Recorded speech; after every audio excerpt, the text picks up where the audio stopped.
Let's smoke a turkey with 400 cloves of garlic. Well,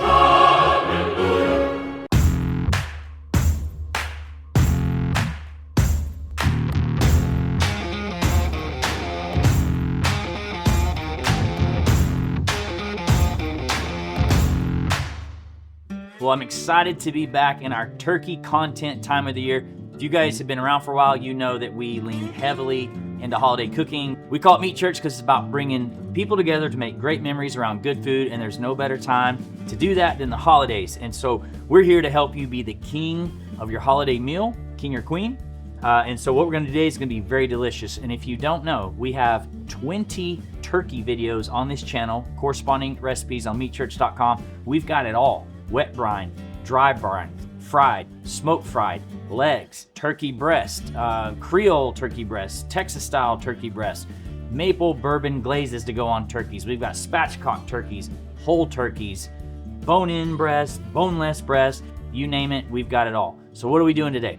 This is gonna be new and unique, a 400 clove garlic turkey. So the iconic Stinking Rose restaurant in San Francisco, this is something they serve. We've never actually made it. So we're gonna make their 400 clove garlic turkey, but I'm gonna amp it up a notch, make a little compound butter that we're gonna slather on the turkey. We're gonna prepare this one as a whole turkey, not spatchcock. You could go either way with it, whatever your preference is. We have tons of spatchcock videos on this channel. So if you want to cut the backbone out and lay it flat, you could still do the same thing if you like. But for this one, we're going to be different and go whole. And so here I've got 2 pounds of garlic that we're going to be using here in just a little bit. So I'm going to move it out of the way. First thing we're going to do is we're going to bring our turkey in. My family preference is to wet brine all of my turkeys. We can wet brine or dry brine. I have a dry brine video on this channel.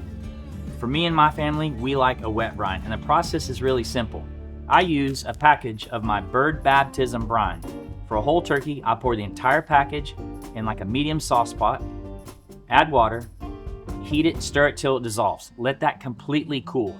Then I take that liquid, put it in a food safe container. I use a Yeti loadout bucket, put the turkey in it, and then fill the water to cover the turkey completely. You can set this in a cooler with ice if you don't have room in your refrigerator. I brine overnight. Some people do an hour a pound. So let's get to that point. Got a 12-pound turkey here.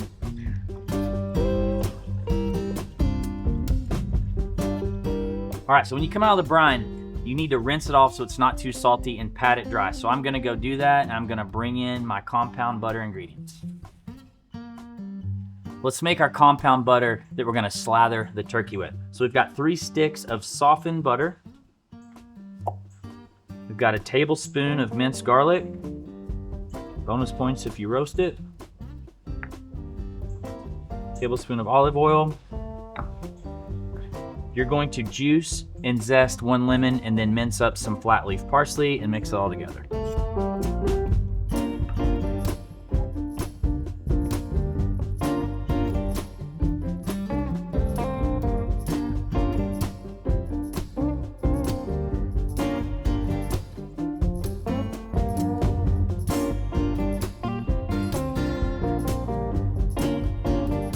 Got it all in here, let's mix it up. If the wooden spoon doesn't cut it, if the butter's not soft enough, get the old potato masher. All right, that is nice and combined. So I'm going to go get the turkey. All right, we've got our turkey good to go. You gotta love when you open the package and there's a wingtip missing, but it is what it is. Wash my hands. This is gonna be easier to bare hand this.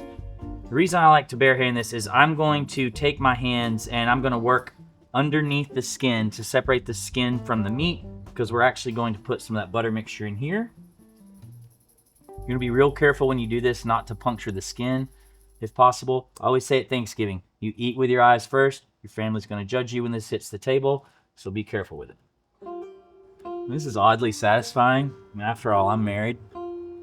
This is about as best as it comes. All right, let's bring the butter back in. Of course, I got a little excited, tore the skin back here, but that's okay because I will peel this back and pin it underneath with a toothpick. All right, so let's first start out with a bunch of this butter underneath the skin on top of the breast. It's gonna be lots of moisture we add in there, lots of flavor.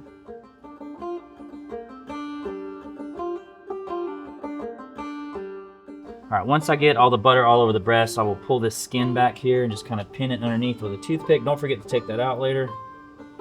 Otherwise, that'll be a pretty unpleasant bite. All right, now you just want to slather the entire turkey with this butter that you've made.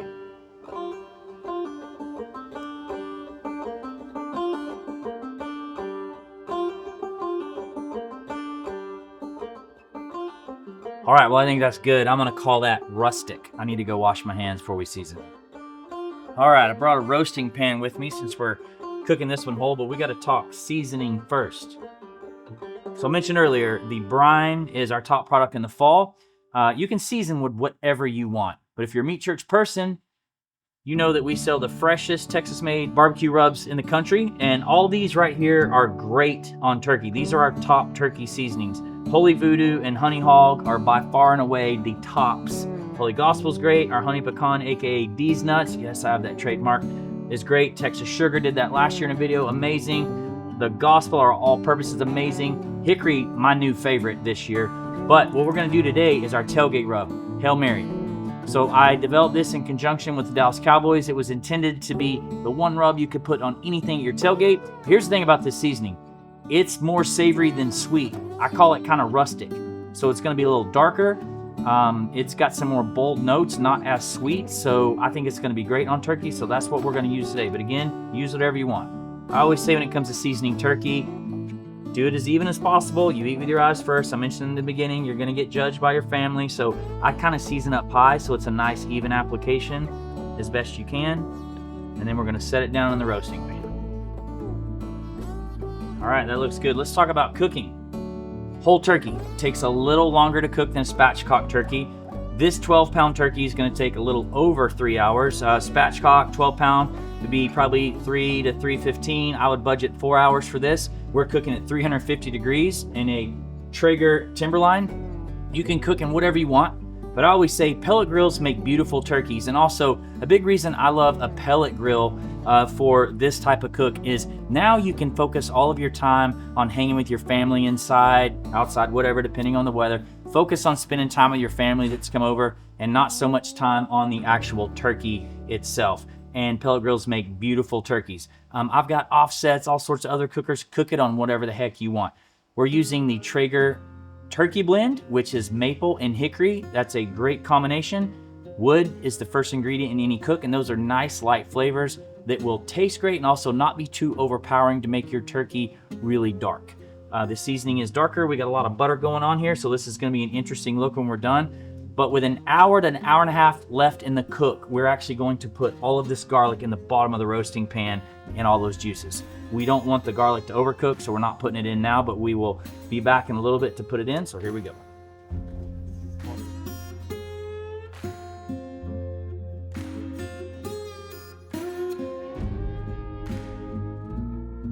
Now that we've got the turkey cooking, let's make one of my favorite holiday cocktails, a Pecan Old Fashioned. This cocktail is going to be super simple yet very delicious. I have made my own simple syrup to start. 3 cups of brown sugar, 3 cups of water, 1 cup of pecans. I simmered that for 1 hour. Then I strained those pecans out, put them on butcher paper, put them in a Traeger at 165 until they dried. We have those here for garnish. We're going to do 2 ounces of Sazerac rye. I like a rye. I'm old fashions. Some people like bourbon. I prefer the spice from a rye so that my cocktail is not just sweet on sweet. 2 ounces. I like half an ounce of simple syrup. Some people need a little bit more. 2 dashes of Angostura bitters. Pro tip, 2 dashes of black walnut bitters. Stir it up.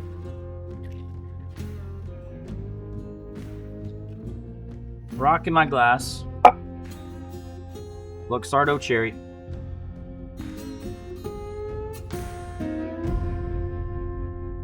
Express oils of an orange peel.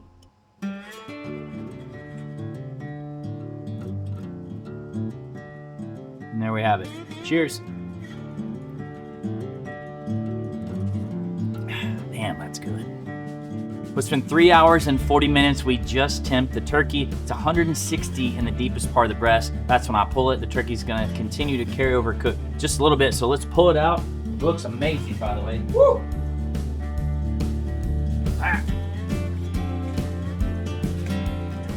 Well, I will say, let me bring it over here in the middle. You know, trust me, that is not burned. The big dark stuff on the top is actually the butter that's on there. Golly, that smells amazing. I'm gonna pull the turkey out of here. We need to make garlic gravy. Good Lord, that looks good. Man, that smells amazing. Turkey drippings, covering all that gravy. All right, so we're gonna strain this out here.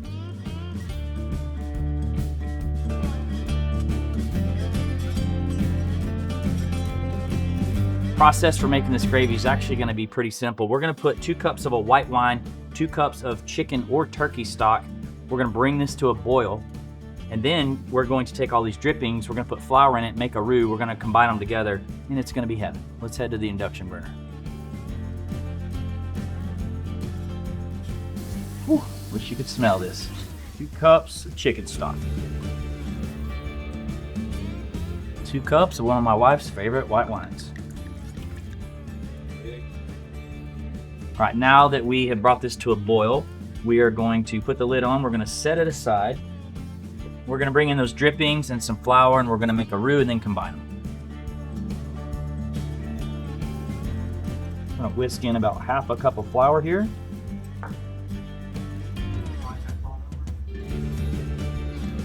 All right, you can see that flour is nice and cooked. It's kind of rising up here, so I'm going to move this out.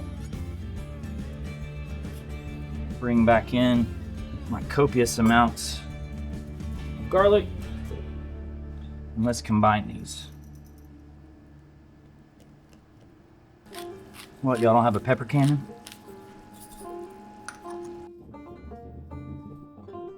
All right, we didn't like how it was coming together, so I hit it with an emulsion blender, but it's looking really good now. It's simmered for a little bit. I think we're good to go, so I'm gonna pull it off and head back over to the block.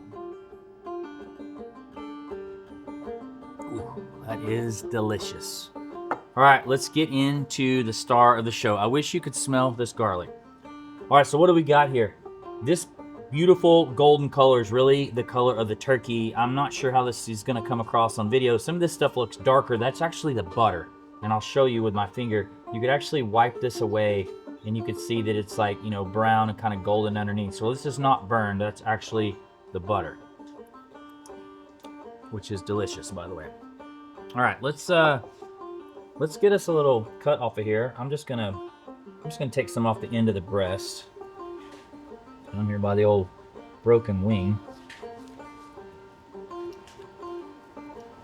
My Montana knife, chef knife here. Whew, man. Cut it up here. Well, you can see by the board, nice and juicy. Brine definitely did its job, but I wanted to get a piece here with the turkey and that tasty skin. With all that butter we've got on top of it. Man, super juicy here. Here we go. Really juicy. Dude, all right. I'm immediately taken by the flavor of that butter that's on the top. That is some serious layering of flavors right there. I'm probably gonna go ahead and tell you this is gonna be the turkey that I make for Thanksgiving. I've never done this for Thanksgiving, and that is really, really good. You know, I don't know, we're gonna try this in a second. I don't know if my kids are gonna be into that, but everybody at the table would definitely eat that. I'm a big fan of that. The Hail Mary seasoning worked really well on it. I think the star is definitely that compound butter that kept it nice and juicy, along with the brine, as you can see here, that made it just a super juicy turkey overall. But let's, here, I'm gonna go on this end so I'm not double dipping in this huge vat, and let's see how we're doing here.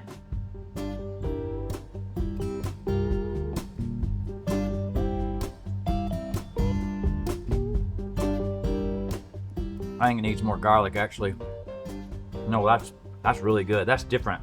I've never had any gravy like that. I don't think the entire family, I know the kids aren't gonna do that, but I know every adult would do that for sure. Man, that's super good. I will double dip because this whole thing's for me. I know you like garlic, so you're gonna like that. Again, this is not overwhelmingly garlic by any stretch, so whether you do this or not, this is a winner. It's gonna be super cool this particular Thanksgiving to have the Hail Mary seasoning I developed in conjunction and partnership with the Dallas Cowboys, watching a little football, combine it with my love of cooking. It's gonna be awesome. So let's go over this again, all the different options we have for Thanksgiving and the holidays in general. A lot of people cook these at Christmas time as well. We have nearly 30 videos in the holiday playlist with everything from prime rib, whole tenderloin, beef Wellington, 20 different turkey videos, ham, double smoked ham, glazes for hams. We got all sorts of stuff. So hit up that playlist, check it out. If you like what we're doing, make sure you like and subscribe. We drop these no-frills, straightforward how-to cooking videos every Wednesday at 10 a.m. Central. Thanks for being here. Hope y'all have a great holiday season, and I'll see y'all next week.